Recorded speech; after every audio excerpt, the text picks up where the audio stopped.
What's up, Packers fans? Aaron Negler here, ready to talk some football with my good buddy, Andy Herman, the Don of the Pack-A-Day podcast and purveyor of fine Packers takes anywhere you go on the internet. Andy, how are you today, buddy?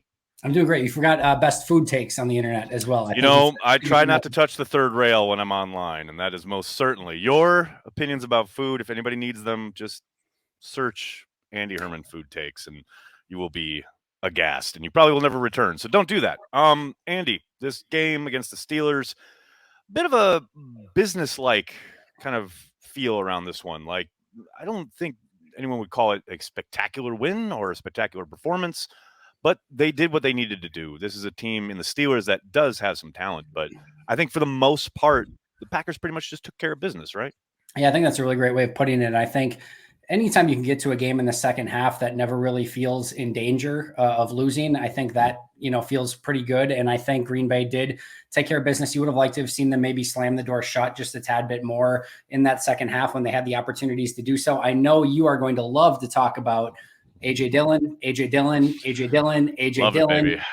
then incomplete. And the thing is, okay, and I asked Matt about that, and and Matt's point is right. Like, he said that they probably want that shot to Tunyon back, but really it's just a bad throw, and I don't think Aaron Rodgers would disagree with that assessment because Tunyon's screaming wide open. You know what I mean? So I can't hate entirely on the play call. It's just going back to the well 3 more times and trying to go for it on fourth down and you're turning the ball over, and then you let them march down the field. And to your point, it never felt like they were in danger.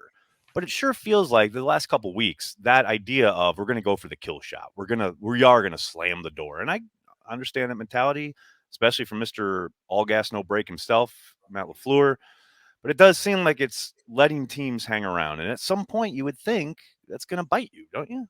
Yeah, you would think so. And I think you bring up a really great point, though, that it comes down to execution, right? Because we've all been on the other side where the offense works, right? or they run the ball, and it's 2-yard gain, 2-yard gain, punt, 2-yard gain, and all of a sudden, you're letting the other team back in it in that regards. And you're saying, don't let your foot off the gas and keep going for the kill. Right. And then there's times where they're, throwing the incomplete pass and just run the football. So it comes down to execution. As you said, he hits Tunyon down the field. Nobody's complaining one iota about, they should have kept running with Dillon. But it does just come down to execution in those moments. I do wonder how much of that, and I would have to get the guys on truth serum, obviously, because they're never going to say this publicly, but I do wonder how much of it is driven by frustrations that game should have been over by the end of the third quarter. The fact that they left so many points on the board or off the board earlier in the game. They had a couple red zone trips where they just, last year they were so efficient in the red zone, and to see them, I guess, struggle to really, get in the end zone at times. I do wonder if maybe that plays into, okay, now we're going to go for the jugular. And I think that's part of where a youthful offensive line comes into play, right? You had last year, part of the thing that made their red zone offense so great. Yes, it was the play calling, Nathaniel Hackett, the creativity, and we've seen some of that so far. But when you've got a really darn good offensive line, David Bakhtiari, Elton Jenkins, Corey Linsley left to right, that's going to make things a heck of a lot easier down in the red zone as well. I think when you actually have to move people and the spaces get condensed and things get a little bit more intense down in that red zone, that's when you need those guys to really perform. And I think the offensive line's done a really nice job, and nobody's taken anything away from them, especially these past 2 weeks, and especially with the injuries that they've had, and especially against the players that they've played against, like Bosa and Watt, etc. But I do think that can be a reason why maybe that red zone offense isn't quite where it was a season ago, with just some of that youth and inexperience along the line. That makes sense, especially if, the refs are going to allow the outside linebackers to trip your quarterback. I'm not going to dwell on missed calls, not going to do it. But let's talk about the receiving group for a minute, because it's interesting watching some of the press around this game, right? Both nationally and locally, in regards to Devontae Adams and how, the guy had a good game, but you would have thought he caught like one pass for 5 yards or something because he wasn't putting up insane monster numbers. And isn't this the idea of this offense? Like, the ability to, yes, you want to feed Adams, and they're going to, obviously, that's just the nature of the beast. But when a team is rolling his way and is like hell bent on limiting him, because you're never going to stop him, but at least limiting him, look at this. They've got lots of other ways they can kill you. This is why we do these every week, Aaron, because 2 weeks ago it was they are giving Davante Adams the ball way too much, and it's not within the flow of the offense. They are force feeding Davante Adams. Is that sustainable? And then this week it's a pretty normal 5, 6, 7 target, whatever it was, game, and it's like, whoa, Davante Adams needs to be what's going on, offense, right? So that's these things are going to average out over the course of the season. There's going to be games, and this one in particular, where they double Davante, and I think why Randall Cobb in this game was so huge, and everyone's talked about his third down efficiency so far this season, and especially in this game, but in those third down situations, third and long, specifically third and medium, we know that Aaron Jones isn't going to be quite as involved in those scenarios, although we did see a little bit this past game. And then they're going to do everything in their power to take Davante away, especially on third down. So that's when you need an MVS, a Randall Cobb, a Robert Tonyan, a Alan Lazard. That's the money down for those players, because you might allow Davante Adams to get a one-on-one every now and again in the course of a first or second down, but on those money downs, it's just not going to happen. So this game was so huge for Randall Cobb to step up. 5 targets, 4 of them on third down, all of them converted for either first downs or touchdowns. And that type of performance can be huge. And go back to Tampa a season ago. That's exactly what they did. They took away Davante on those plays. It was up to Rodgers and MVS on a few of those deep balls. They connected on one. They couldn't do it consistently. And that takes a big piece of your offense away. So those third down wide receivers are going to be huge. I'm so glad you mentioned the Aaron Jones involvement in the passing game. I loved seeing them split him out wide, not slot, not out of the backfield, but wide, and then utilizing him in that. And we've seen this action before. They've done it with pretty much almost everybody. Every skill position player at some point or another has had that play where they run people off and then they drag the outside guy underneath. It's interesting too, because you talk about, if you're a defensive coordinator, when you see, or a defensive player for that matter, lining up against the Packers offense, you see Aaron Jones split out like that. Now think about the shit you've got on tape. Now you've got that against the Steelers, which they converted, I think, 3 times. And then the fourth one, I think, was designed to go to him. The fourth down where Aaron threw to Davante and Randall Cobb knocked it down. If you look at that play, underneath, there's Aaron Jones on a slant, wide open. So I think that was the design there. Now, if you're a defensive coordinator, you're thinking, okay, so now they've got that wrinkle. Then you go back a couple years ago when they were in Kansas City, and Kansas City just refused to, I guess, not play man. So they kept splitting Aaron out, and then they would motion him in, and then they would throw him at the line, and they would have blockers, and, Corey Linsley would run out and get in front of him, blah, blah, blah. He had a couple big, huge plays off of that action. So now you've set up all these things, and if you're a defensive coordinator or a defensive player, opponent, your mind has got to be racing. And here's the other thing. Of course, that could all be, at this point, now, yeah, sure, worry about that, and we'll go hit somebody else on the other side. So I love getting Aaron Jones involved in the passing game, other than like a check down artist. I love utilizing him that way.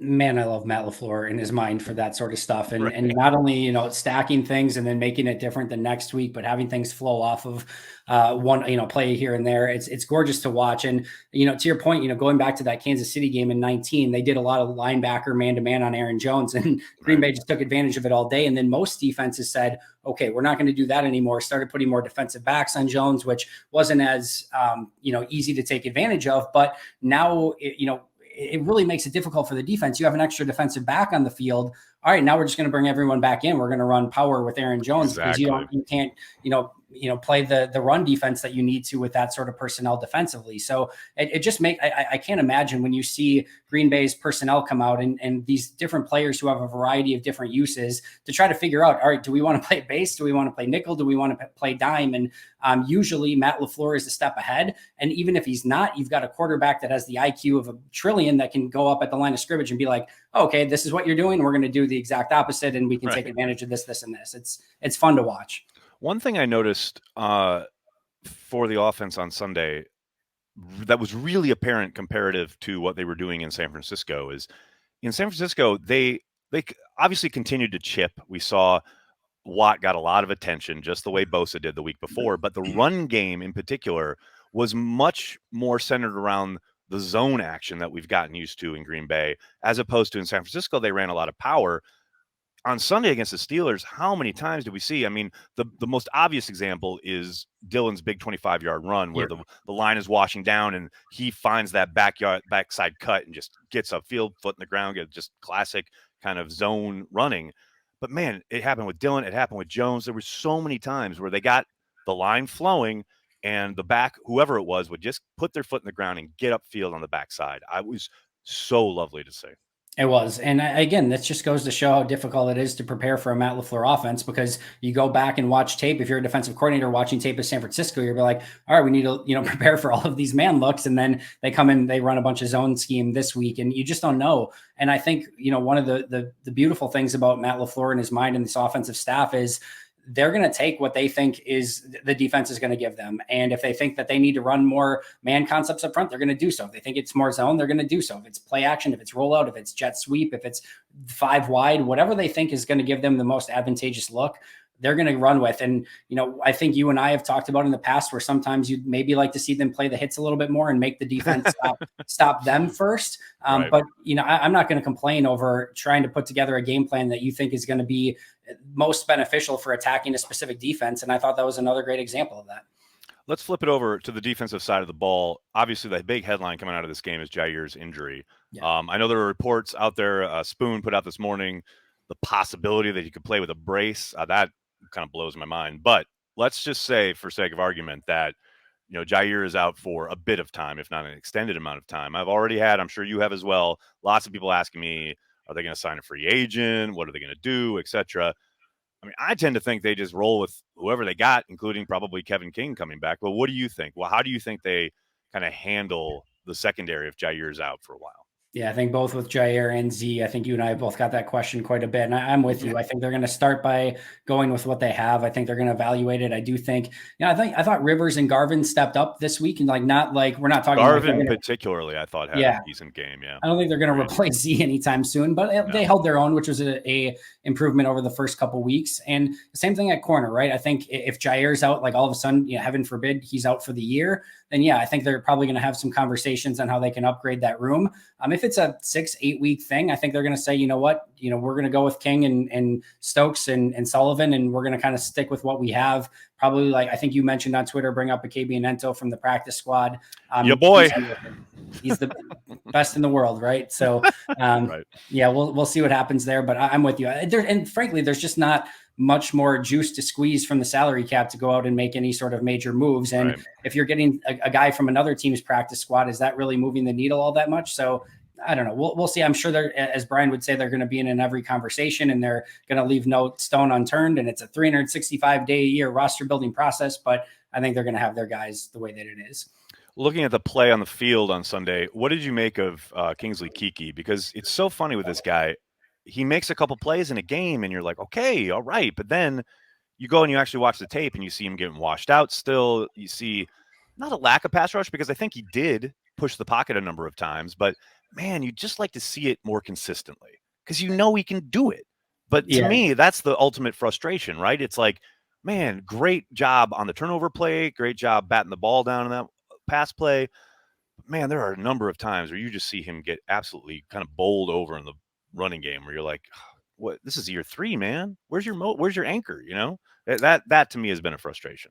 Yeah, I know Matt LaFleur loves grades, so we'll talk about the Kingsley Keke was by far and away my lowest graded player the last 3 weeks. I mean, not before this week, not even close. He was as low as anyone through 18 weeks last season for me. Like, that's how poor he was, just not sticking on blocks, not getting pressure. So it was really nice to see a great pressure where he strips the ball and creates a huge turnover. As you mentioned, bats down the ball. But I Pro Football Focus, I think, had like a 90 grade on him this week. And I'm watching through now, and I'm like, listen, he made a couple really nice plays, but there's a lot of the same stuff that was on tape over the last 3 weeks where he's getting pushed 5 yards off the ball. There's no anchor. He's failing to kind of push anyone back in the pocket and get any sort of pressure. So it's at least a sign. I will take this over what I saw over the first 3 weeks from Kingsley Keke. But very much agreed. Yeah. To your point, you would still like to see more at this point because he's put it on tape. I mean, even the last couple of years, which were nothing. Exactly. That's the thing. Exactly. Yeah. Right. It's better. So going out to the linebacker spot, or going back to the linebacker spot, it's interesting. I saw your tweet earlier, was it last week or maybe earlier this week? It all blends together, regarding Kevin King and what was out there, right? As far as the money they spent bringing Kevin King back on that contract versus the field, right? As far as guys who were signed.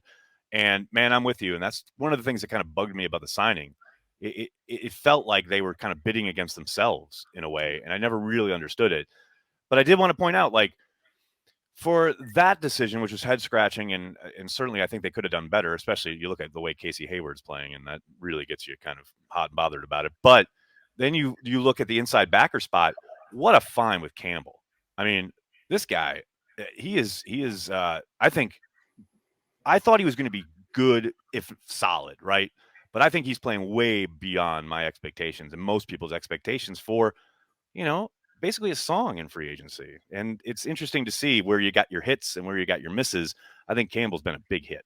He absolutely has. And you go back to, his tape from college and even just him as a prospect, and he's a scout's wet dream, right? He's tall, he's physical, he's athletic. He can get sideline to sideline. He has literally everything you want from a physical inside linebacker. Then you go put on the tape in Atlanta, you put on the tape in Arizona, and you're like, it's just not clicking. It's not totally there. He's got the gift. It just hasn't clicked yet. And how many times do we see a player in their 6th year after on their 3rd team just be like, oh, figured it out? Like, it just doesn't happen all that often. For some reason, whatever it is, whether it's Joe Barry's, experience as a linebackers coach, whether it's the linebacker coaches themselves, whether it's just Campbell having it, click at some point, he's been nothing short of fantastic. I think he mentioned this week that this is the first time he's the Batman in a defense, and everywhere else he was the Robin. And maybe that's it. Maybe. Well, that wasn't me, but that's good. I like that. Right. But so maybe he's, just taking on more responsibility and he really likes that sort of role. But whatever it's been, 1 year, $2 million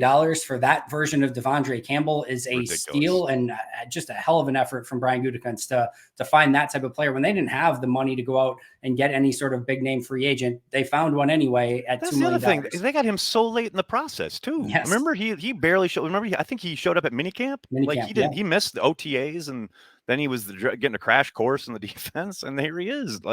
He's been a very pleasant surprise. Another pleasant surprise, well, maybe not a surprise to everybody, is Corey Bojorquez. Come on, how about this kid? You called this one. No, this one you nailed. Maybe even if you were joking, you were still on it before everybody else in regards to the possibility of the Packers trading for this kid. That punt out of his end zone, unreal. Holy Toledo, 57 yards, fair caught. You talk about flipping the field. That's just a fantastic job. And I think the best thing is he's got every, golf club in his golf bag right now. We've seen down in the red zone where he's, having it backspin so that it's not going into the end zone, which I don't know how many punts I've seen go into the end zone in the past couple decades from Green Bay punters and those situations. He has the driver. He can boom one when he absolutely needs to. He's got the hang time. He's got the directional punt. Like, he is a pro's pro at punter right now. And to go from the inconsistencies of 3 decades since Craig Hentrick basically is, I know that like trading a 7th round pick for a punter isn't the most sexiest, noteworthy, newsworthy thing that's going to happen. But I mean, I talked about this on the video today. Green Bay had no real capital to spend. They didn't have, a ton of draft picks to trade, yet somehow found a way to get Randall Cobb, Bojorquez, and Devondre Campbell. And all 3 of them paid huge dividends this past game. And obviously Campbell and Bojorquez prior to that too. But man, just really good stuff from Gutekunst and I guess Aaron Rodgers too.